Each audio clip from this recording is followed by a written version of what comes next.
के सहनी उनका सीट 4 गो 3 गो अपना सीट शेयरिंग ले रहा है, मांझी जी उसकी सीट शेयरिंग मिल सकता है, तो वैसी साहब को क्यों नहीं मिल सकता है? 17% वाले मुख्यमंत्री हो सकते हैं, 4% वाले मुख्यमंत्री हो सकते हैं, 3% वाले उप मुख्यमंत्री का मांग कर सकते हैं, तो क्यों 17% अल्पसंख्यक पूरे बिहार में हैं? नए आएंगे तो उनका दोषी होगा ना, नए आएंगे तो आपको बोलने का तो होता कि नहीं हमने निमंत्रण दिया, तब आप बाद में बोलते कि ये बी टीम है। आपका ईवीएम मैनेजमेंट आपका फाइनल है कि 400 सीट पर हमको ओके करके देना है, तो क्या आपके नहीं बुलाने से चुनाव लड़ना बंद थोड़ी कर देंगे? क्यों नहीं बोलेंगे? हक बोलने के लिए कोई रोक सकता है? किसी के चंदा पे समीमुद्दीन चलता है? नहीं ना, हक की बात तो बोल सकते हैं ना। वहाँ का अलग पार्टी, यादव का अलग पार्टी, अगर एक पूरे अल्पसंख्यक का अगर एक पार्टी पूरे हिंदुस्तान में है तो महागठबंधन को निमंत्रण देना चाहिए। और आप एक्टिविस्ट लाइव देख रहे हैं। देखिए मेरी मौजूदगी इस वक्त जो है ना आरजेडी के वरिष्ठ नेता समीमुद्दीन उर्फ कल्लू कवाली जी के पास है। इनसे मैं जानने का प्रयास करूंगा कि आने वाले 2024 चुनाव को ये कैसे देखते हैं और बिहार लोकसभा सीटों पर इनके महागठबंधन के घटक दलों का कैसा राजनीतिक समीकरण बन रहा है। तो समीम जी, आपको तो पता ही होगा कि आपके गठबंधन के दलों का जो है ना 23 तारीख को एक बैठक होना है संयुक्त रूप से। उसी में ये तय होगा कि भाजपा के खिलाफ कैसे चुनाव लड़ना है, क्या मुद्दे होंगे, कौन प्रधानमंत्री का चेहरा होगा, उन तमाम चीज़ों पे आप कैसे देखते हैं, कैसी तैयारी चल रही है गठबंधन की? माननीय मुख्यमंत्री नीतीश कुमार जी विपक्षी एकता का लीड कर रहे हैं, जो पूरे हिंदुस्तान के लगभग मुख्यमंत्री के पास जाके अपना दावत दिए और 23 तारीख को बैठक है पटना में। उसके बाद समीकरण तय की जाएगी कि 2024 में बीजेपी मुक्त कैसे किया जाए। उसकी रूपरेखा माननीय मुख्यमंत्री श्री नीतीश कुमार जी इस पूरी स्क्रिप्ट को लिखे हुए हैं, कैसे 100 सीट पर भाजपा को सिमटा देना है सबसे पहला। अब रह गई बहुत सा चर्चा करते हैं कि प्रधानमंत्री कौन होगा, ये राजनीतिक गलियारों में बहुत चर्चा है ये। हाँ, चर्चा रहेगी ही, क्योंकि समझ लीजिए प्रधानमंत्री की बात है, चर्चा समय आ गया। सही बात है। लेकिन मैं बता दूं कि जो लोग कह रहे हैं कि नीतीश कुमार प्रधानमंत्री के दावेदार हैं, तो इसकी खंडन माननीय नीतीश कुमार भी कर चुके हैं और ललन सिंह भी कर चुके हैं। मतलब नीतीश कुमार खाली विपक्षी एकता को एकजुट करने निकले हैं। जैसे इनका जो मिशन है, वो जो भाजपा जिस रूप पे काम कर रही है 9 साल में, ये गिनाया जा रहा 9 साल का काम, क्या काम हुआ है ये तो अभी तक कोई धरातल में जिस जिला में हैं, भाजपा वाले तो लगातार कह रहे हैं 9 साल बेमिसाल। 9 साल बेमिसाल, एक भी मिसाल वो बता दें। विपक्षी के जो भी प्रवक्ता हैं बीजेपी के, वो एक भी काम दिखा दें हमारे ज़िला में, कहाँ क्या किए वो हम नहीं बता सकते हैं, लेकिन नवादा ज़िला में एक भी केंद्र सरकार का योजना पे काम। कहिए कि देखिए भाजपा लगातार जो है ना गठबंधन के दलों पे नज़रें बनाए हुई हैं और लगातार हाई ब्रांड नेता अमित शाह दौरे पर है। बिहार दौरे पे भी कुछ दिन पहले आए थे, अभी देखिए वो महाराष्ट्र के दौरे पर है। तो वो लगातार वक्तव्य में कह रहे हैं कि भाजपा इस बार जो है ना 400 पार सीट करने जा रही है और जनता, भारत की जनता फिर से भाजपा को चुनेगी। देखिए लोकतंत्र में जनता मालिक होती है। सबसे पहला चीज़, जनता चाहे जिसको उस शिखर पर पहुंचा सकता है, लेकिन 400 पार का जो नारा है ये कहीं न कहीं नारा गलत है और ये 2024 में ही पता चलेगा 400 पार है कि 100 पार है। इसका जवाब तो काउंटिंग के बाद, ऐसे अगर वो फिक्स किए हुए हैं जो लोग विपक्ष एकता जो ईवीएम पे सवाल करते हैं, अगर 400 पार अगर आप टारगेट दे रहे हैं तो कहीं न कहीं आपका ईवीएम मैनेजमेंट आपका फाइनल है कि 400 सीट पर हमको ओके करके देना है। इसका मतलब है ही ना, आप चुनाव मैदान में हम लोग जाते हैं, हम लोग को खुद पता चलता है कि मेरा परिवार देगा या नहीं देगा, और वो बता रहे हैं पूरे हिंदुस्तान में 400 पार, तो कहीं न कहीं ईवीएम मैनेजमेंट का खेला होगा।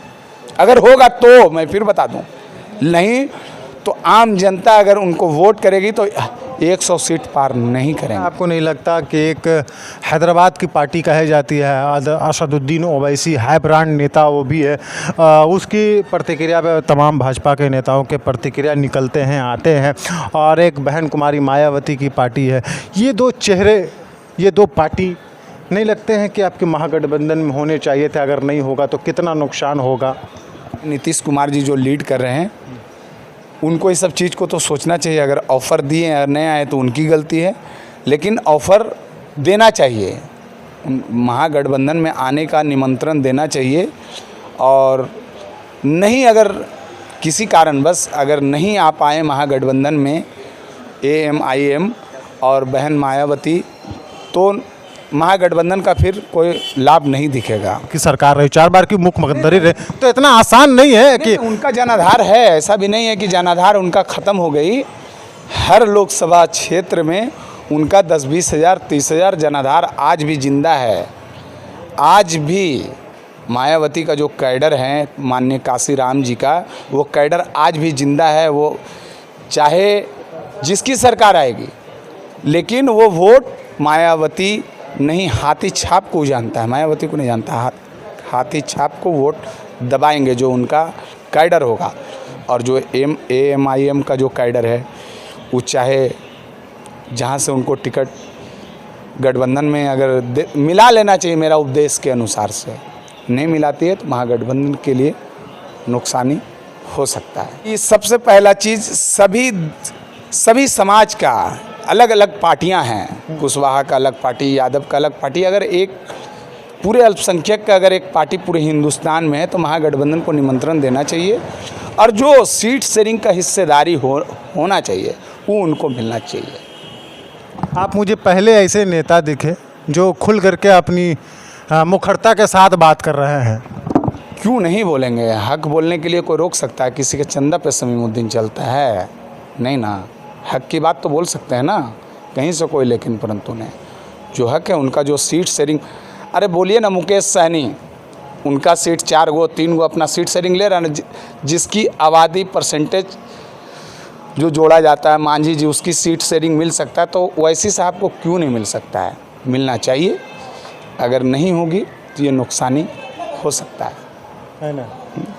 मायावती को भी लेनी चाहिए, हम तो उसके लिए भी बोले, ऐसा नहीं है, सभी के लिए बोले। महागठबंधन में मुस्लिम, देखिए मुस्लिम समाज के एक बहुत बड़े तबके को कहीं ना कहीं ये एहसास होता है, और आप सोशल मीडिया पे देखते भी होंगे कि सबको अगर आप ले रहे हैं तो आप MIM को क्यों नहीं ले रहे हैं? बहुत बड़ा सवाल है समीम जी, इसलिए मैंने आपसे पूछा और आपने बहुत सटीक जवाब भी दिया कि कहीं नए आएंगे तो उनका दोषी होगा ना। नए आएंगे तो आपको बोलने का तो होता कि नहीं, हमने निमंत्रण दिया, तब आप बाद में बोलते कि ये B टीम है, हम बुलाया, वो नहीं आए। मैं फिर बता दूं, लेकिन आप जैसी निमंत्रण नहीं दिए तो आप दोषी हो जाएंगे, क्योंकि आपको लेने का मर्जी नहीं है। ओवैसी की पार्टी लगातार देखते ही हो, यही बात तो कहती है ना कि अपनी क़यादत, अपनी पार्टी, जब सबकी पार्टी है तो अपनी क्यों नहीं हो सकते? तब अच्छा, तो क्या उनको चुनाव नहीं लड़नी चाहिए? चुनाव, क्योंकि उनकी पार्टी है, RJD से पुरानी पार्टी है। सभी पार्टियां जो हमारे बिहार में हैं उससे पुरानी पार्टी हैं। भले बिहार में वो डेवलप नहीं हुआ और डेवलप किया गया, ऐसा 5 सीट किशनगंज के क्षेत्रों में जीती थी, लेकिन RJD ने, आपकी पार्टी ने कहीं ना कहीं विश्वासघात की है, उनके 4 विधायक को तोड़ने में नाराजगी सबसे ज़्यादा समीम जी यही है। और मुझे डर है, इस बात का डर है कि कहीं ना कहीं RJD को वो 100% नुकसान, अब गठबंधन की नुकसान वो पक्का करने वाली है। जैसे देखिए, सबसे पहला चीज़ उनको तो गठबंधन में शामिल करना चाहिए, मेरा ये उपदेश है। हम साफ क्लियर कट, हाँ, जिनकी जितना हिस्सेदारी उतनी उसकी भागीदारी मिलनी चाहिए, मेरे ये सुनिश्चित महागठबंधन को करनी चाहिए। हाँ, नहीं आता है, अगर आपने निमंत्रण दिया कि आप आइए, बहन मायावती आइए, ओवैसी जी, अगर वो नहीं आएंगे तो आप बोल सकते हैं मैंने निमंत्रण दिया, वो लोग नहीं आए, तो उसके बाद आप बुलाएं भी नहीं, और उसके बाद तो क्या आपके नहीं बुलाने से चुनाव लड़ना बंद थोड़ी कर देंगे? सवाल आप ये बता दिए, जो राजनीतिक दल मुसलमानों के, चूँकि आप भी अल्पसंख्यक समाज से आते हैं, हम भी है, तो उन तमाम राजनीतिक दलों तक क्या मैसेज आपका रहेगा कि जो एक समाज को, एक बहुत बड़े तबके को वोट बैंक की राजनीतिक समझती है? देखिए, हिस्सेदारी तो मिलनी चाहिए, हिस्सेदारी मिलनी चाहिए, चाहे पार्टी के माध्यम से दें या डायरेक्ट माध्यम से दें। 17% वाले मुख्यमंत्री हो सकते हैं, 4% वाले मुख्यमंत्री हो सकते हैं, 3% वाले उप मुख्यमंत्री का मांग कर सकते हैं, तो क्यों 17% अल्पसंख्यक पूरे बिहार में हैं? वो ऑन रिकॉर्ड के अनुसार से, लेकिन मेरे अनुसार से 20% मेरे अनुसार से 25% है। 25% आबादी है हमारा। जातीय जनगणना अगर होती तो आज हम लोग सीने पे चढ़ के अपनी हिस्सेदारी लेते कि हम कितना % हैं। के लिए तड़प रहे हैं। अगर काउंटिंग होती तो सीना चढ़ के, चाहे केंद्र सरकार हो या राज्य सरकार हो, हिस्सेदारी लेते।